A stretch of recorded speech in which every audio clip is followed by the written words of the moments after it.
મારા ઘરનું comfort food એટલે દાળ ઢોકળી. ગરમા ગરમ દાળ ઢોકળી અને સાથે અડદના શેકેલા પાપડ, ટેસડો પડી જાય. તો આજે હું બનાવી રહી છું મસ્ત મજાની રસાદાર દાળ ઢોકળી. જેના માટે મેં અડધો કપ તુવેરની દાળને સારી રીતે ધોઈ કુકરમાં 2 કપ પાણી અને 5 નાની ચમચી હળદર તેમજ અડધી નાની ચમચી મીઠા સાથે મીડિયમ આંચ ઉપર બાફવા રાખી દીધી છે. દાળ સારી રીતે બફાઈ જાય એ માટે હું મીડિયમ આંચ ઉપર કુકરની 5 વિસલ થવા દઈશ. તો અહીં દાળ બફાય છે ત્યાં સુધી હું ઢોકળી માટેનો લોટ તૈયાર કરી લઉં. તો ઢોકળીમાં ઉમેરવા માટે આજે મેં જૂનાગઢના ફેમસ શ્રીકર મસાલાનો ઉપયોગ કર્યો છે, જે એકદમ શુદ્ધ અને સારી ક્વોલિટીના રો મટીરિયલમાંથી દળાતા હોવાથી તેનો રંગ અને સ્વાદ બારેમાસ એક સરખા જ રહે છે, જે તમારા દાળ શાકને એક અલગ સ્વાદ અને રંગત આપશે.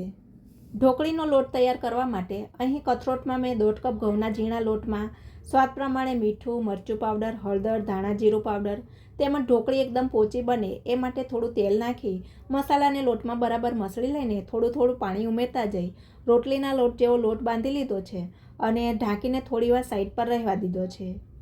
કુકરની 5 વિસલ થવા દીધા પછી હવે દાળ પણ સરસ બફાઈ ગઈ છે. હવે આ દાળમાં હું મરચું પાવડર, હળદર, ધાણા જીરું પાવડર, આદુ મરચાંની પેસ્ટ, મીઠા લીમડાના પાન, સિંગદાણા, થોડો ગોળ અને જરૂર મુજબનું પાણી ઉમેરી દાળને બીટરથી થોડીવાર બીટ કરીશ એટલે દાળ એકરસ થઈ જશે.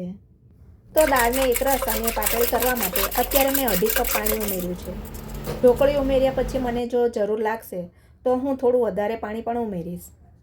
હવે હું આ મસાલાવાળી દાળને મીડિયમ આંચ ઉપર ઉકળવા રાખીશ અને ઢોકળીના લોટ ઉપર થોડું તેલ નાખી લોટને 1-2 મિનિટ જેવું કૂણવી લઈશ, જેથી ઢોકળી ખાવામાં એકદમ સોફ્ટ બનશે.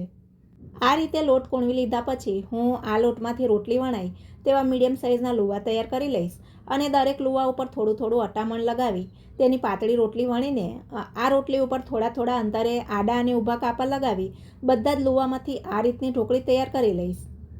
હવે હું આ તૈયાર થયેલી ઢોકળીને એક એક કરીને ઉકળતી દાળમાં ઉમેરી દઈશ અને હળવા હાથે ઢોકળીને દાળમાં મિક્સ કરી સ્વાદ પ્રમાણે મીઠું અને થોડો ગરમ મસાલો ઉમેરી દઈશ. ત્યાર પછી દાળ ઢોકળીને હું ગેસની લો મીડિયમ ફ્લેમ ઉપર 10થી 12 મિનિટ જેવું કૂક કરીશ એટલે ઢોકળી બફાઈ જશે. ઢોકળી સરસ બફાઈ જાય એટલે હું એક નાની પેનમાં થોડું તેલ ગરમ કરી તેમાં રાઈ, જીરું, હિંગ, 2 આખા લાલ મરચાં અને થોડા મીઠા લીમડાના પાન તતડાવી વઘાર તૈયાર કરી લઈશ અને આ તૈયાર કરેલા વઘારને હું દાળ ઢોકળી ઉપર રેડી ઢાંકીને 1 મિનિટ જેવું રહેવા દઈશ. ત્યાર પછી હું દાળ ઢોકળીમાં 1 લીંબુનો રસ અને થોડી કોથમીર મિક્સ કરી લઈશ એટલે એકદમ રસાદાર, ખાટી મીઠી અને મારા ઘરનું કમ્ફર્ટ ફૂડ દાળ ઢોકળી તૈયાર થઈ જશે.